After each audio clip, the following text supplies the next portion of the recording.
Hello, everybody. This 5 Watt Live is brought to you with the support of TrueFire. More about the good violence at TrueFire at the half. So what do we do? Oh, I spent 3 minutes talking to myself again. That's classic. We're classic 5 Watt worlding here. I've thought about this for a long time. Even hinted at it, asking myself aloud which guitars I'd keep if I was no longer doing the channel, which usually people very politely and sweetly tell me I'm not authorized to stop doing the channel. Someday I will. Someday we all will. Anyway, but this is really an interesting question to me. Which guitars are essential? Which guitars would we try to grab if we had an unexpected catastrophe, a fire, or a hurricane, a tornado? I showed you the picture of it, but I didn't talk about it. This was a DM that I got from my buddy Zach Childs, and just did a DM on Instagram. And sorry about the low res, but just this idea stresses him out. I totally get that it would stress anybody out, this idea. And I don't want to stress anybody out. Like I said, the world is scary enough. I just thought we could talk about what we might think of as essential, or the things that, I guess in a way, it's kind of the things that define us as a player. What are the things that kind of resonate so much about our identity as a player? That's really what I'm trying to get at. Not so much the what, but why. Why we're going to do that. So I think I said a couple of live streams ago that I minored in philosophy in college. And if you remember, Steve Martin jokes that if you major in biology, that you forget it all. But if you major in something like philosophy, you remember just enough to screw you up for the rest of your life. Yeah, it's that thing. Or maybe it's the other way around. It's a chicken and egg kind of conversation. Anyway, in that light, I'm going to say what I didn't get to say, you didn't hear me say. I asked my buddy Sam at Jesse's Guitars this question. I said, which guitar would you grab? And he's like, easy, the one closest to the door after I've gotten my family out. And obviously that's a great answer. And it'd be insensitive of me to say that this topic, though it's been in my mind for a long time, it was kind of brought to the fore by some events in Chris's life. As buddy on mine on the channel, I want to talk about, and you're going to see a film clip of me talking to Chris. And also it's the stuff that's happening down south, the hurricanes that we've had. So let's talk about that a little bit. What would you want to keep? And like I said, more interestingly, why would you want to keep it? Cool? Cool. The music in the intro is from one of the bands of my buddy Chris Welton, who's going to be on the show today. Not live, but in a clip. He's driving in his car. I saw him in the feed here on the comments. I think he's still in that band. Maybe that was just a recording project called the Barstow Prophets out there in Southern California. Part of the live today, as I said, will be clips of me talking to Chris about his recent experience with being threatened by a fire. That photograph in the thumbnail was taken from the end of Chris's driveway, looking up the ridge in the mountains there. 5 Watt World Barber buses are available in REVERB, and today we're officially launching we're actually going to launch it officially tomorrow. But since you guys are here, we're going to launch a new overdrive boost pedal called the Plus. I think we're going to title it the Next Gen Overdrive Boost, because it builds on old things, but David came up with some really interesting ways of doing the switches and stuff that's really interesting. So there'll be a full video posted by Justin Ostrander tomorrow, and I'll put shorts up over the next couple of weeks. You get to hear a lot of it. I've had it here for a couple months. Actually, I left my prototype with my buddy Dan, and I've got some great shorts coming from Aaron Cowan, who's a buddy of both of ours up there in Vermont. We built it to be the most flexible, clean boost you've ever used, while at the same time being a slightly less polite overdrive than the bus. Can you tell I read that? Well, I wrote it. So, and a third voice on your pedal board, kind of an infinite number of voices when you start stirring these things together. And a plus boosting a bus, which was part of the original assignment, is an amazing thing, and it does that very, very well. But we're going to show it actually in shorts, boosting lots of pedals that you probably have already. So see the links in the description for the buses, the pluses, and t-shirts and hoodies and all of that sort of nonsense. And along with the link to Patreon if you want to be in closer or more direct contact. You can always email me at 5wattworld@gmail.com, and I read all my own email. It's just me in this room in a small ranch house in upstate New York. All right. Everybody's already chiming in and doing what I'm going to ask you to do in a minute. I knew that people would show up here. That's a good. People have good questions. You guys are great and distracting as always. So I'm going to try to do my little thing, and I'll run the clip of Chris in a minute. So anyway, a few weeks ago, Chris had that scare, and then a couple weeks after that, I had a conversation with him in this format, actually on Ecamm. He's a guy who's become a friend of mine, actually. But interestingly, we've corresponded a lot, even texted, but we had never actually gotten on a call before. So we finally did that. And we did it around this topic because he actually, for a lot of this, I said it in the comments before we got started. Somebody, Kurt was talking about, Schaffenberg was talking about how he had to do this because there was a tornado warning, had 5 minutes, and he kind of, grabbed the animals and one guitar and headed into the bathroom in the center of the house, and ended up being okay. But I said, this is kind of one of those things that's a lot more fun to know in the abstract than in the direct. And a lot of people probably on here have known this. But I have to give credit where it's due. The idea for this goes all the way back to a guy named David Whedon from Boston, who I've been in touch with, I think, since like the very beginning of the channel. And David reached out and had a friend who he had played in bands with. David plays in a couple of different cover bands, a small jazzy kind of thing, and then a big band with like 15 pieces and horns and all this wonderful stuff. And he gigs at Princeton. It's my kind of people.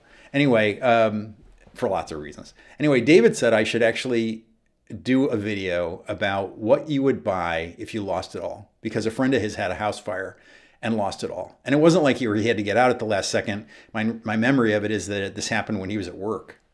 So you kind of like get home from work and the trucks are there and everything's gone. It's just gone. And so in the wake of that, insurance or not, that kind of becomes semantics to more of a philosophical exercise we're doing here, thank God. David said, what would you rebuy? And Chris and I touch on this actually in the clip that you're going to see. But that's an interesting question. And it gets back to what is it that you need to do the things that matter most to you as a guitarist? And I think that's a very interesting question. So in this clip, I'm going to set up the clip now. Chris Welton from Gig with Vintage on Instagram talks about his recent scare around being evacuated or nearly being evacuated. It was actually the first time that we talked on the phone. He because we never talked on the phone before, you'd be surprised to learn this, or maybe not, about me. I'm easily kind of into a digression, distracted. I always used to joke when I was in higher ed that I had to fight hard for a promotion so I would be in my own office. Otherwise, I would never have gotten a promotion at all. Anyway, Chris immediately, when I got on the phone call with him, was holding a 59 Stratocaster. And then he told me this great story about the Strat, but it's like 10 or 15 minutes long. It was too long to include here. So he told the Strat story, and then he reached over and he has a 52 Les Paul, which has another great story. I mean, he got both of these guitars at a great price a long time ago. So those were the first two guitars that he would have grabbed. So you're going to see in the clip Chris talking about the rest of the space that he had in the car and the rest of the decisions he made about why these other guitars were the ones that got grabbed, and also an amp. So he told me stories, as I said, all about those, but I just couldn't squeeze them in. But we got into a lot of other reasons why he chose the guitars, and I thought that was really interesting. So I'm going to tell you this, but you already started doing it. While I run this clip, I'm going to ask you, if you haven't done already, take a minute to go ahead and put in the comments what gear you would try to grab. Let's call it one trip to the car, or maybe like Chris, you thought you had an hour and you could load your car. But let's do it for brevity's sake. Let's do a short list and then a very short, because I'd like to try to read some of them when I get back from the clip, about why that piece of gear. And I'll do the same thing. Although I will confess that I haven't done like the hour-long version of this, but I know the one guitar that can't be replaced. So I'll talk about that. Though maybe I can run and get it while we're running Chris's clip. All right. Okay. So you might have seen it before. All right. So I'm going to run that clip. Go ahead and put it in the comments what it was that you'd have to grab, or what you'd need to rebuy if you like that version of it. Okay. And here we go. So let's move to, those are a couple beautiful guitars. You have others. Yeah.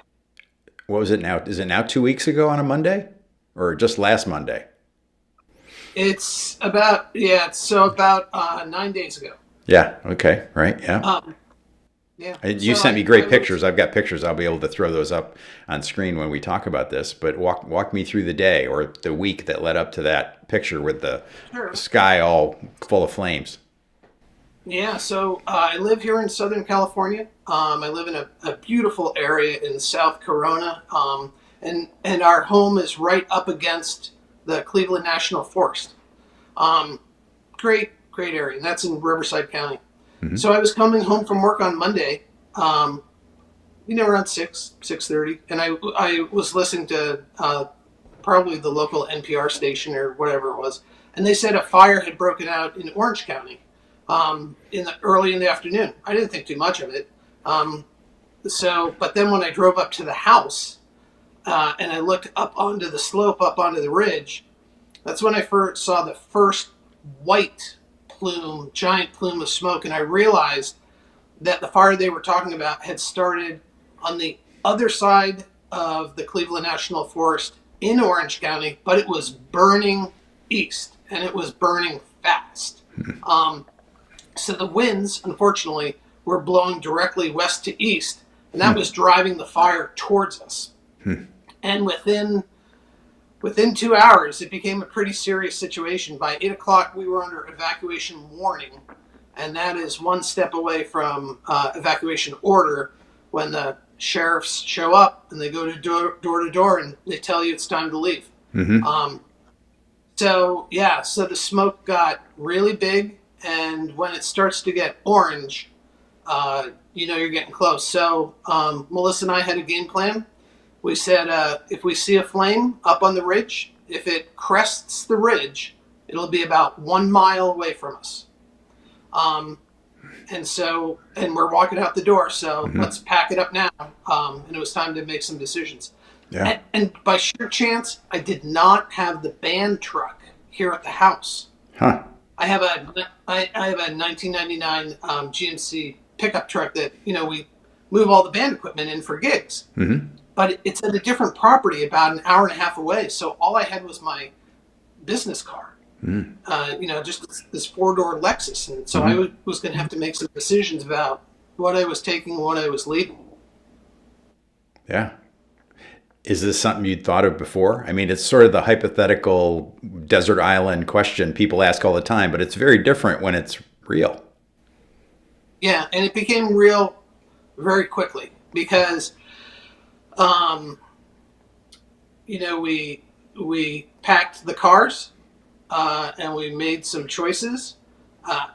And so I figured I could get 6 guitar cases and 1 amplifier, and my car would be stuffed because of the other things we had to grab. But that was going to be it. Mm-hmm. So I thought six guitars, 1 amp, and if the rest of it burns up, it burns up. Yeah. Yeah, I've actually met people through the channel over the years, and a guy, actually a finance guy from Boston, works at Brigham Women's Hospital. David Whedon said to me years ago that he had a friend who had just lost everything in a fire and didn't get anything out. It was one of those things that happened when he was at work. And he said, that'd be right on brand for the channel. You should really talk about that and, what goes through people's minds. Or David's angle was, what would you do if you had to rebuy? If you were starting from scratch? That's a great question. What would you do? That's a great question. And those are different answers. I can tell you because I've been through it. Oh. So for example, my 6 guitars, I broke it into 3 categories. Okay. I'm not leaving without the 52 and the 59 because I feel personally responsible for those guitars, and they're not going to burn up on my watch. Mm-hmm. Next, what other 2 guitars do I not want to have to replace that are really, really important to me? They're probably not what you think. I have years ago, I found one of these Gibson Les Paul 2550 anniversary model Les Pauls. Mm-hmm. It's the greatest Les Paul guitar I've ever picked up. It has one fault. It's kind of heavy. But other than that, it's spectacular. And I played this live for, I think, like a 10-year stretch. until I wound up with the older guitars. Mm-hmm. So this was definitely going, this was going to be in the car. Yeah. The other one that most people don't, I haven't heard many people talk about it, is, have you ever played a Johnny A? I have actually played a Johnny A. The only thing that put me off is it's got a 25.5-inch scale, and I have kind of small hands. So I would love the pop of the 25.5-inch scale, but I'd long for the 24 3/4. Somebody, I think maybe they told me that the Epiphone was 24 3/4 because they did an Epiphone version of that. I'm a big fan of the first, 3 records. They're just amazing. The way he played, just incredible. Did you get that in like the early runs or later or more recently? It's 2006. It's a really low serial number. It's an incredible instrument. People always say that the 335, is the universal guitar. Yeah. Any genre. I would take this over a 335 every day of the week. I played it at a ton of gigs. It's light. It never hurts my back. Mm-hmm. The 57 pickups that are in it are spectacular. It resonates. It's just an incredible instrument. So this is, sort of like my secret weapon go-to guitar at a lot of, and anytime I record, I always use it for recording. And it's also it's a great guitar live. So that was in there. That was going to be it. Yeah. I ripped it. We're at 4 or 5? We're at 4. 4, okay. All right. The last two were just have some fun. Well, how many guitars do you have, Chris, that we're choosing from? Oh, there's nothing more rock and roll than a Carina V. There's not. So that was the problem, Keith. I didn't know it, but I had 21 instruments in the house. You hadn't done the math on it. Hadn't done a count. Yeah. Right. And so, that was like saying, I went to bed that night thinking I might lose these 15 and I have to be okay with it. Right. And we got up every hour to check where the fire was, what the status was, and if it was time to go. And luckily the fire crew did just an amazing job making a stand up on the ridge, Trabuco Ridge. And they were able to stop the fire from rolling down that last mile towards us. So we never had to evacuate, but I did have to make those choices. Right? I was going to say, the choices are the thing. So this is number 5 then, is this V. What's the story of the V? It's 82, and mostly I love it because it's kind of fun. It's crazy. It plays incredibly well. I always have to give credit to the two guys who've done my instruments for the past 15 years. Chuck Block is the luthier. Mr. Block is 84. Mm-hmm. He's been doing it since he was 20 at Hogan's Music in Orange County, California. That's great. He was the original guitar tech for the Beach Boys. Oh, man. And then Marty Bell is sort of the guitar refinisher to the Stars. Yeah, I've heard the name. Yeah, he's amazing. So he does Billy Gibson's guitars and Taylor's guitars and everybody's guitars. So he just happened to be really local to me, and we kind of became friends. Mm-hmm. And I consider his guitars kind of art almost because they turn out so beautiful. Yeah. So I wanted to keep a Marty Bell guitar, and so I grabbed the V. Nice. Is that V? You said it's an 82. Is it mahogany or is it Carina? It's mahogany. Okay, that's what I thought. It's mahogany. Right. Yep. Late 70s, early 80s, V's and Explorers were mahogany, right? Cool. Yeah. Very cool. It's a blast to play, and it sounds great. Yeah. So, and it's really comfortable to play. Most people don't think that, but they're great. Well, if you're standing up, right? Yeah. As long as you're standing up. Okay, that's number 5. What squeaked in number 6, leaving the 15 behind? Number 6 was a guitar my son gave me for my 60th birthday. I'll preface that by saying he doesn't know shit about guitars. But still, it made it to the number 6 spot. So and then amplifiers, I just I have a incredible matchless Chieftain 1x12 that Phil built me a couple years ago. Sounds incredible. And I have the Vibrolux, which I have done a lot of work to and just dropped a new speaker into. And I had to choose between those. And I just thought, well, either way, I win. Right. So the Vibrolux happened to be in the garage, so that was the one that was going to go.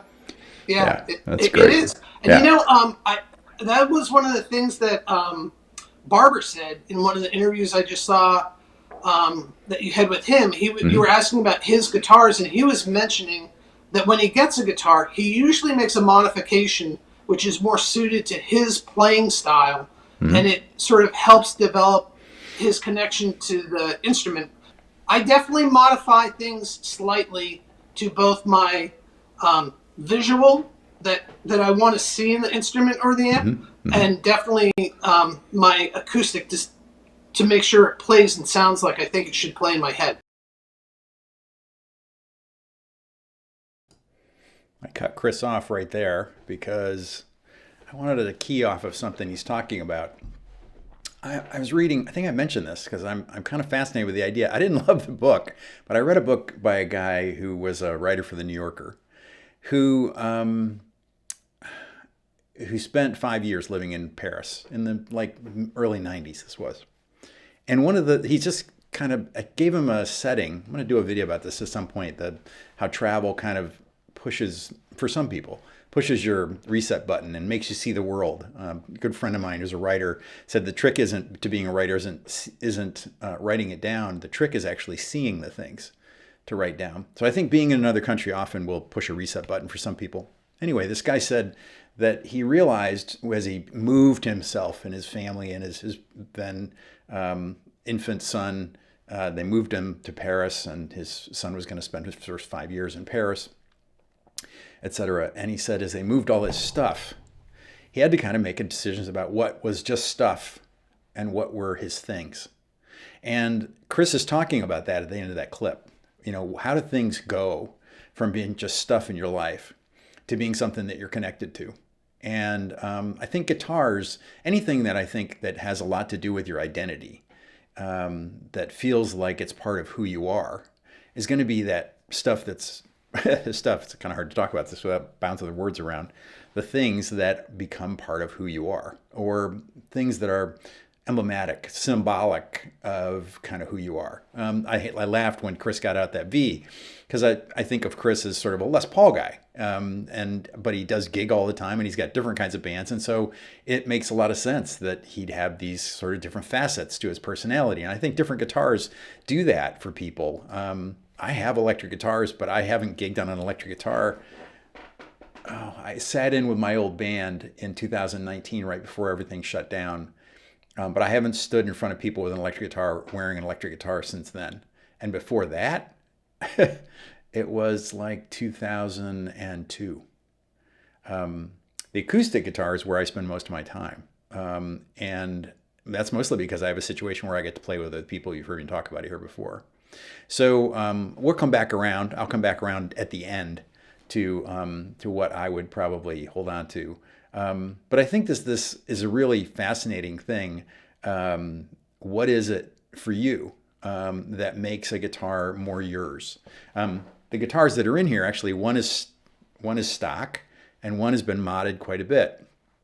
I wouldn't say modding a guitar makes it feel more like it's mine. I'd be just as fine to have to let either of those guitars go. Although I have to say that the Les Paul has really surprised me.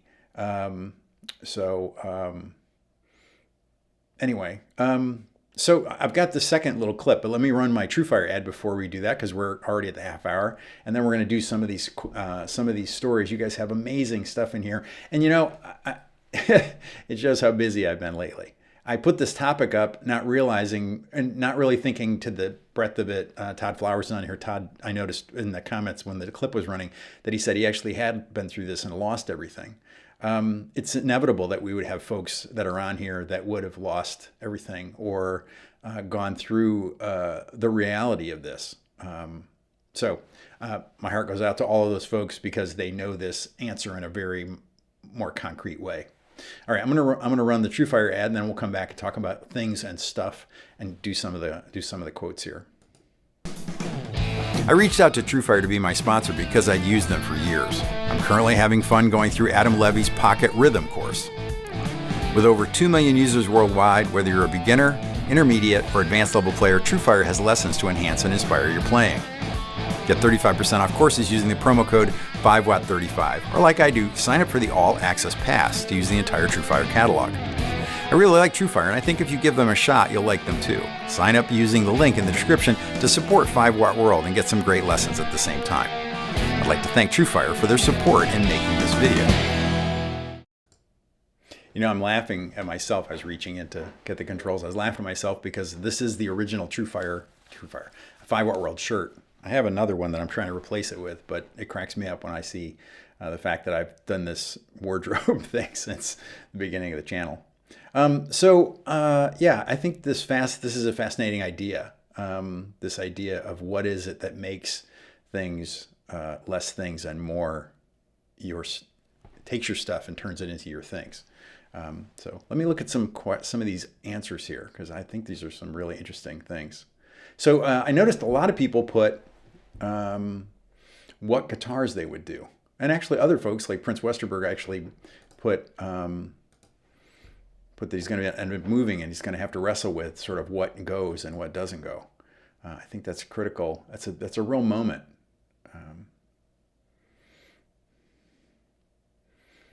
Yeah, Veronica, always here. Hi, Veronica. Yeah, kind of like my buddy at Jesse's Guitars. It's like you want to be out of the house. But you know, I guess my assumption all along here was that you had enough time to think about it. Carol expressing very similar sentiments, of course. A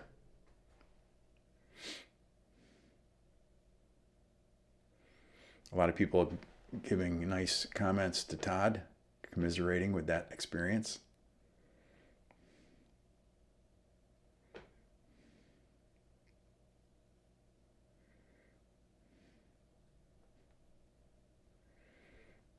This is a good answer. I would save my 93 Strat Plus and a 2001 Les Paul Standard. I would let the amps burn and replace them with kits that I enjoy building myself. I think that last part, as I just built a kit with my buddy Dan, is an answer to how does stuff become a thing. That sat in a box for 4 or 5 years, well, 3, 4 years at least, until Dan and I got to put it together. Well, mostly Dan. And you can tell that the comment section is way over here on the side, right? I can pull this over close to the camera.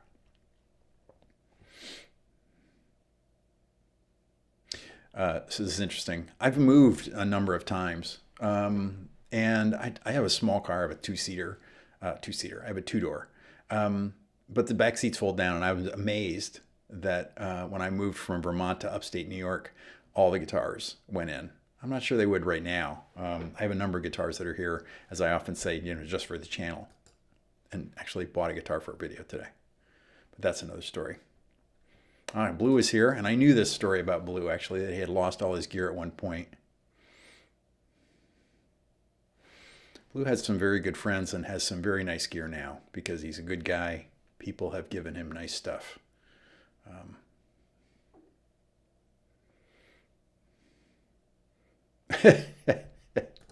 Sorry, John, I'm not responsible for all parts of the process. John says he's trying to make BLTs while watching the show.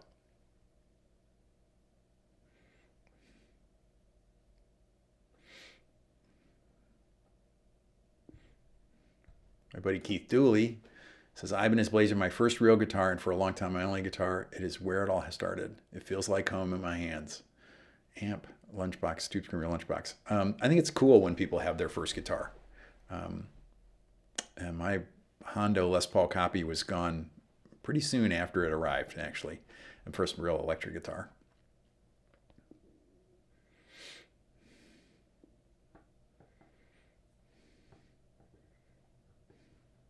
You can count on Carol. My Swiss Army Survival Martincaster.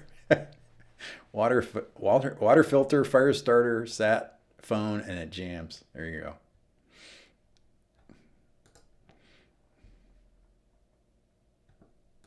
Frankie Holt. Well, and Chris reflected this sentiment too. He said that there were there was the guitar that his son gave him, even though it wasn't a particularly great guitar, or maybe he was just saying not a great guitar for him. All right, we scrolled back far enough to get to the what would you rebuy answers. Rick VA3 DSO, I'd buy a Telly and a 5-watt amp. You're in the right show here.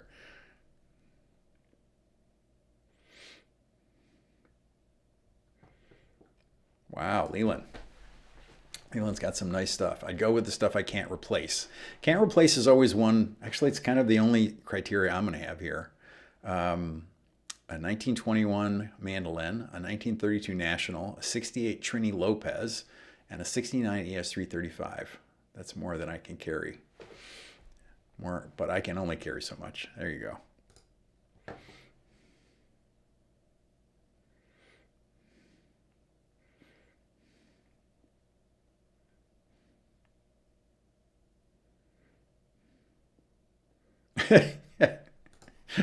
Grinch. Firearms, water, and food. I think we're on a. I'm not far off that beam, as people have heard me talk about competing. I haven't done it in a long time, and handgun stuff. It's funny. This is a different show. That's a different podcast, Grinch. All right. Let me get caught to the beginning here again.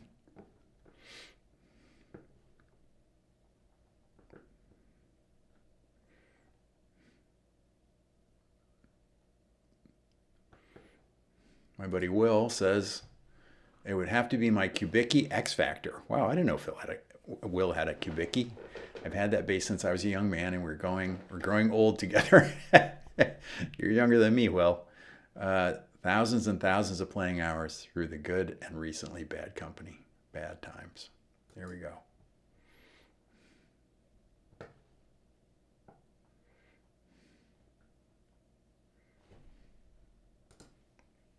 Guy's getting out ahead of it.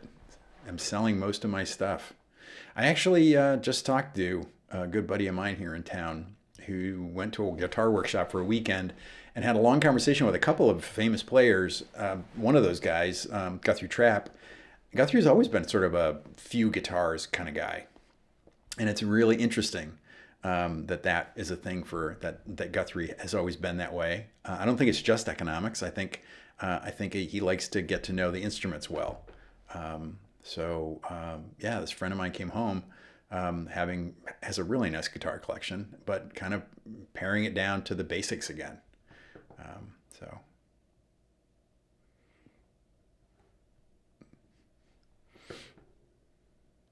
All right, let me run the second clip about stuff to things. Well, I think it's very interesting, the mix of guitars that are old, and you clearly feel like a custodian of those guitars. And I totally get that. Definitely. Yeah. And then I like that your son's gift squeaks in at the end. I think the sentimental attachment to instruments, obviously it's so incredibly personal, but it's also fascinating, the things. I'm actually listening to a book. I'm going to go to Paris. We're going to go to Paris after we get married this fall. And I'm listening to a guy talk about how things move from stuff to things. And what he means is when you buy something new and you're not connected to it, it's just stuff. It's just more stuff in your life. And it becomes a thing when you figure out what your connection is to it. Or sometimes it just stays stuff forever, but sometimes things become things and they become important to us. And I thought that was a really interesting, thing to kind of play with, because all those instruments clearly became things to you a long time ago. I think they become things when you have some sort of an experience with them, which is why gigging is so important to me.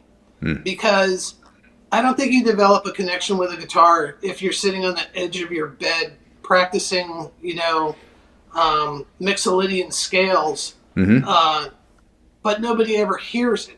But right. I can tell you, I've walked off of the stage after playing gigs and looked at a guitar and just thought, like, I can't live without this the rest of my life. And whether it's the guitar or whether it's that feeling of like, I just really lit it up with my bandmates, and that's the greatest feeling in the world. I don't know. Yeah. But the guitar represents that. Yeah. Symbolic, right? Yeah, that's great. That's great. Well, Chris, thanks a lot for doing this. I really appreciate Absolutely, it. Keith. Really, a huge fan of the channel, especially because it's not so much what you have to say as the questions that you continually are asking, which cause the rest of us to pause and maybe think a little bit deeper about our relationship with the instrument. Why are we buying this? Why are we selling this? Why are we back to playing now Right. when we haven't been playing before? Um, and you know, it's, I just think that it's been really good for a lot of people. I read the comments all the time that are going on the side, and some of those are just, you know, people. I think the channel makes a lot of people feel very good, and that's a great achievement. Oh, that's nice. It's the only time I have a problem with things in the comments is when people accuse me of telling them what to do because I express how I think about something. I'm like, I'm not putting this on you. I'm just asking a question. If you're uncomfortable with that question, you might want to look at why you're uncomfortable with that question. So yeah. Exactly. Right. Yeah. Again, I appreciate it. And we don't have to have the same opinions. We don't. Right. And we need to practice. We need to practice not having the same opinions if we're going to keep going in this country. Absolutely. Yeah. Yeah. That is crucial. Amen. So I was able to run away and grab the only guitar that I would really miss and is not replaceable. And I'll even try to play it a little bit, though it is wildly in need of a setup. Somebody asked, I actually saw somebody quote Telecaster Remaster. I quoted that. I can't remember who it was that said that or where I heard it the first time when I was back in my gun club days when I was much more busy at the gun club. Beware the man with one gun. I think it's a really old sentiment, kind of Appalachian kind of sentiment that one tool well, and it's going to make the difference. I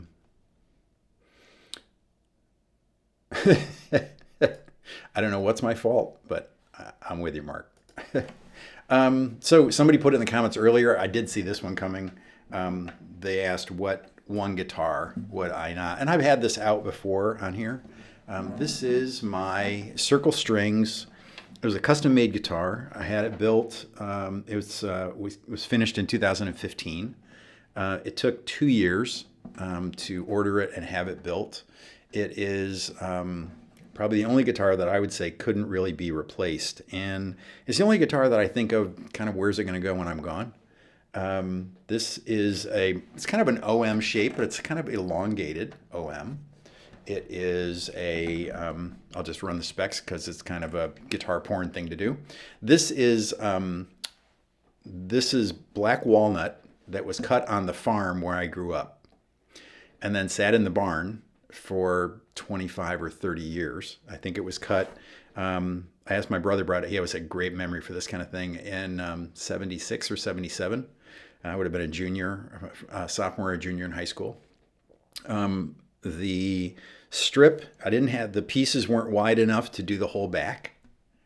So I knew I was going to need kind of a D35, Martin D35 style strip in the middle to make the pieces. There's actually a joint here that you can really just see because it's faded in a different way now. Yeah, you really almost can't see it. This was built by Adam Buchwald, actually, at Circle Strings, my good friend Adam.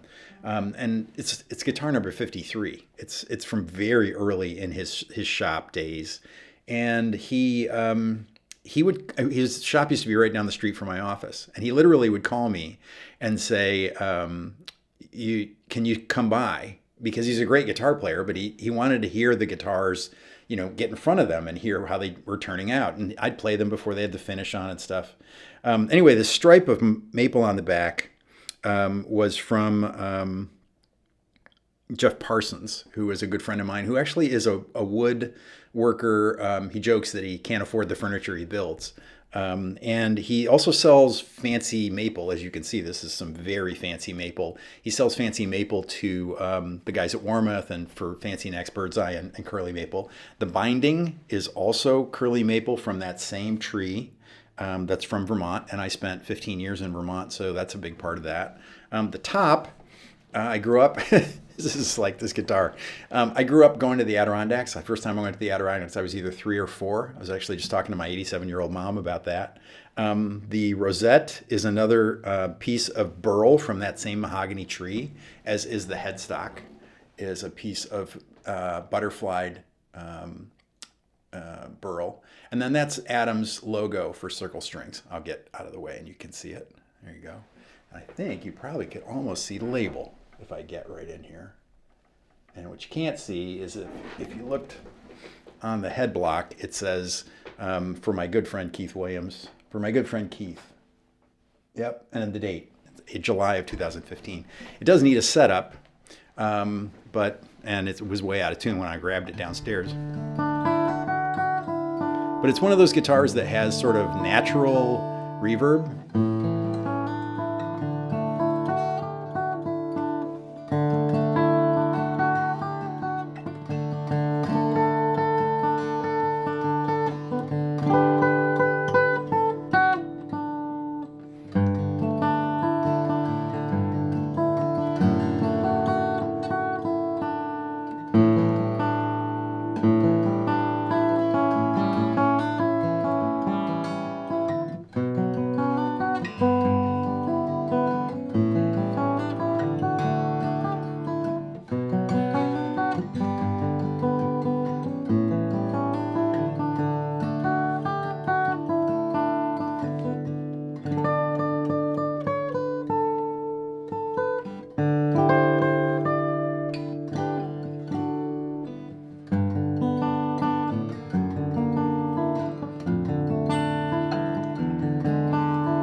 Anyway, that's the guitar. This will go to my nephew Ben, when she's done.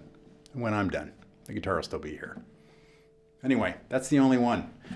I've had a lot of guitars. I've had some stuff happen in my life that made me think come to grips with the fact that any of the other guitars could be replaced, but that's not one that could be replaced. So it seems like always we have 15 minutes to go. So let me see if we've got time to answer some questions here. Oh, that's a good question. Would you prioritize financial or sentiment? My actual Fender can pay for my tour session Squires with Squire money left over. I think I just answered that. It's not sentiment so much, although there is a lot of sentiment tied up in this guitar. For me, it's that the guitar is unique, and Chris said of his 59 Strat and his 52 Les Paul, he said that he was a custodian of that guitar, those guitars, and he knew that other people would have them after him, and he had to take care of them while they were here. So he couldn't leave those behind, even though he might not be as connected to them and haven't had them as long as like that Les Paul Supreme or maybe his other guitar. I don't really have a lot of guitars. I have a couple of Collings guitars that are valuable. But I don't think I'd prioritize those. Let's see what else we got for questions. Yeah, Chris, it's not nice. It would only be my red special if I built it, but I see your point.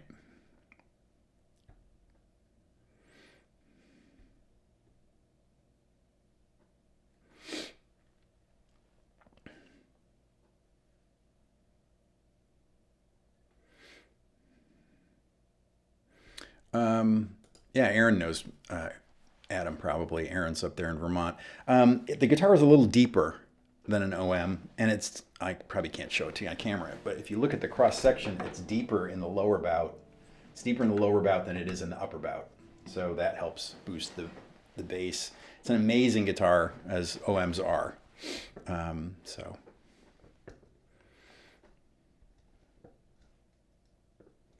Mr. Checkox, I did not see your email. Did you do it at 5wattworld@gmail.com? But I will look in my spam folder and in junk. I didn't see it. And I've had a busy couple weeks. I don't know if I mentioned it. I got married last week, last Thursday. So I've had some stuff going on. I had a little bit of distraction here. I apologize. Email me again. Just forward that email back to me. I answer all my email. Thanks.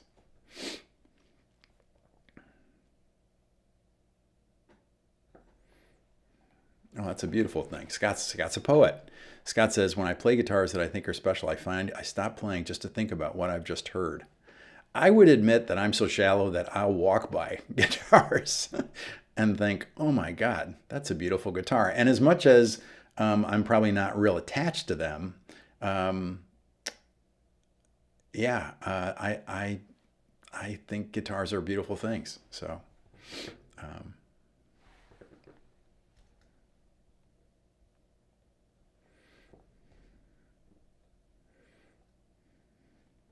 Things jumping on me here.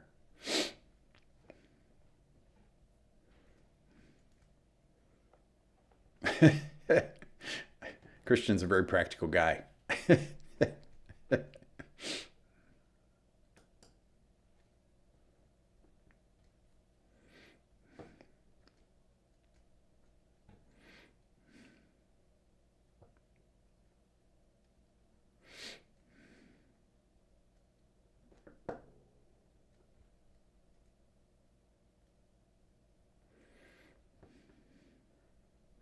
As a very practical note, Keith Axtell reminds us that we better have good insurance for the stuff that is here while it's here. And I couldn't agree more. If you can figure that out, call your insurance guy. So we have a few minutes. What are the reasons? What are the reasons that you'd hold on to guitars? Like I just said in that clip with Chris, I don't want to in any way ever feel like I'm imposing the way I relate to my things on anybody else. I have a lot of friends who have really nice guitar collections, and that's a beautiful thing. They have great stuff. They have reasons for having their stuff. Their things. Anyway, you know what I'm saying. So what are reasons that you have things, or would you keep them? Somebody just put here. John just put, due to guilt, I'd probably have to save my dad's accordion and leave my guitars. I think that's a really interesting thing to say. If you go back to a video that I did a long time ago called "When to Buy and When to Sell." I sold the acoustic guitar that I bought, my first acoustic guitar I bought with my dad. And it was a turn of the previous century. It was over 100 years old. Copy of a Martin D. I guess it would have been an 045, very small little parlor guitar, mother of pearl all the way around the outside. Of course, I wanted an electric. I was 14 years old, but my dad and I split it. The guitar was $140. We bought it from a woman who was 85 years old, and it had been her father's guitar. She was a friend of the family, Mrs. Ely, Ely Insurance from Newark, New York. And I remember it like yesterday. And I can tell you right now that the smell of that guitar when you open the case, and when a friend of mine told me he was looking for a little parlor guitar that he could play sitting up in bed, I thought it was providence that it was time to let it go to him. And I actually, in the long run, I found he called me and offered it back to me. He sold it on. It's an amazing little guitar, and Martin, Brazilian rosewood and all this kind of stuff. But I don't miss it. And I certainly don't miss the memory, because the memory is very sharp for me still. So that's just me. That's just me dealing with it, and how I think about it. So Sergeant Grinch, bring me joy. Yeah, there you go. He's going to recondo us here. What is it about your stuff, your things, that brings you joy? Do these things bring you joy?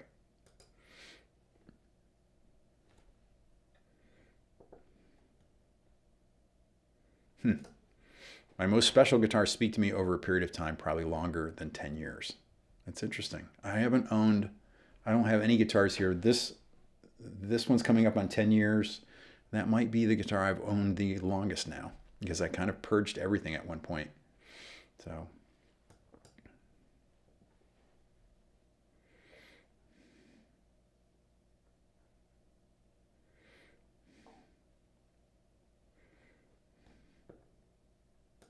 Robert's bringing us back to the question of, if you lost everything in a fire, what would you buy back? What is it that would be essential? Would you feel like it's essential to buy back? An interesting thing was David Whedon, the guy who started that conversation, put that splinter in my mind years ago.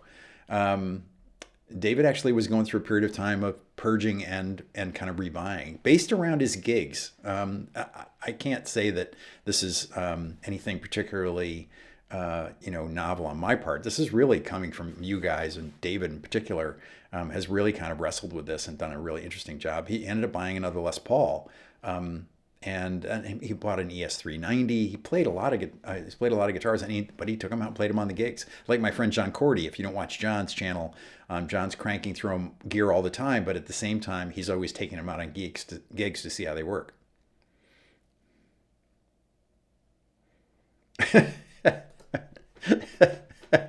Mike says, I'm late.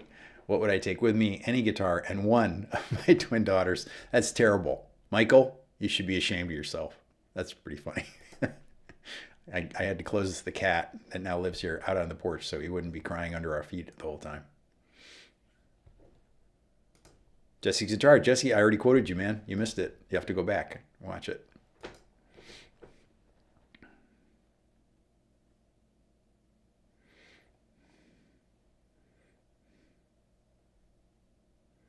Huh. I've thought the same thing, Mark, but I've purged things off to the extent that I've said it here before. One of the things for me, it comes back to playing music with other people is the most important, most enjoyable, not the most important. The most important is doing this, obviously. This is my day job. But the most important to me, to inside of me, is getting to play music with other people. And I'm blessed in that my wife likes to hear me play and sing and work on the tunes that I'm working on. My voice is probably a little shot because I'm working on a couple of Vince Gill tunes, and man, that guy's, I'm not trying to sing him in his keys even, but even if you try to sing like Vince and sound remotely smooth as Vince, it's hard on a mortal voice anyway. So. Any random questions? We got 5 minutes left. Anybody want to know best pizza in Syracuse or all the kinds of things? I always hesitate to say something like this when I've got people like Carol out there ready and loaded with her quick wit, but I'm going to do that. Throw the gates open. Wow.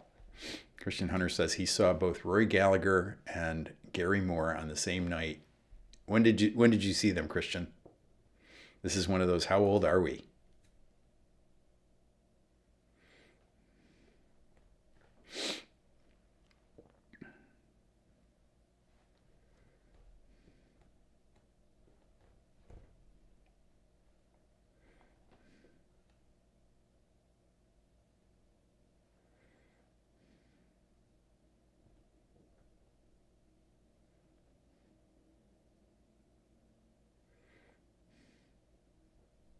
Yeah, I saw that the Roy Gallagher stuff's up for sale. The guys, my good buddy Jamie Dixon and company over at Guitarist Magazine has got that. Oh no, she's not a musician. If she was a musician, she might not be able to put up with listening to me sing. But she's a great fan of music and she knows what she likes. Incredibly small wedding, 5 people, tiny wedding. So we're actually, I think I mentioned it here before. We have a plan to go to Paris at the beginning of the year, but can't get away until after the big season here. It's a good question. Blue wants to know, ever lost an important piece of gear and not been able to replace it? I have never. I sold a 2009 DGT that weighed 7.5 pounds. And if I'm being totally honest, which I endeavored to be, I would have to say that that's the only electric guitar that I miss. I've never lost it. I've had a charmed life that way, Blue. Or I'm an insensitive brute. One or the other. Joshua Booth, super chat. Thanks, buddy. It would be my 88 Showcase Edition Ferrari Red SG.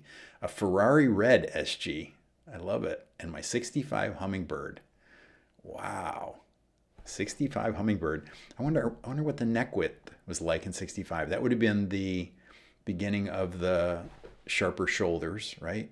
See, I'm gonna have to go back and watch my own video on the history of the jumbo Gibsons.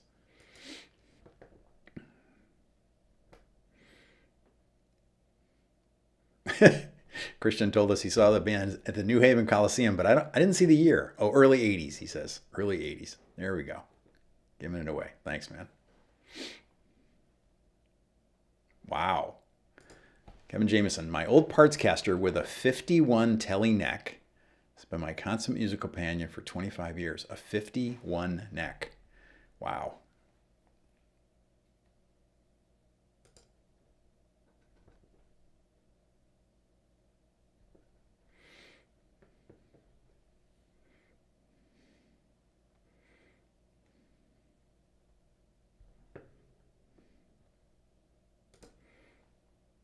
Yeah, and then the Hamers went hammer, however you say that. They went became imports, and back in those days, a '76 would have been a handmade guitar. All right. Well, I'm gonna have the I forgot the name of the band already. I'm gonna have the band play us out here. That's good.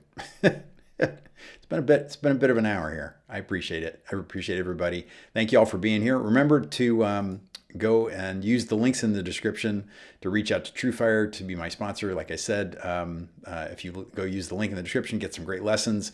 It lets them know that you're still looking out for me, and that you're enjoying the work here, and that you like the connection I have with TrueFire. I got my TrueFire purple here. Got my TrueFire 5-Watt World TrueFire shirt today. I am branded up. I am fully branded up. So I'm going to play this out, and thank you, and see you soon. I think I'm going to probably do these on a weekly basis through the season here in the fall. Got a lot of stuff going on, a lot of announcements coming. Remember that we got the new Plus pedals out, and the links are in the description for that. And yeah, now it's music time. All right, thanks again. See you, everybody.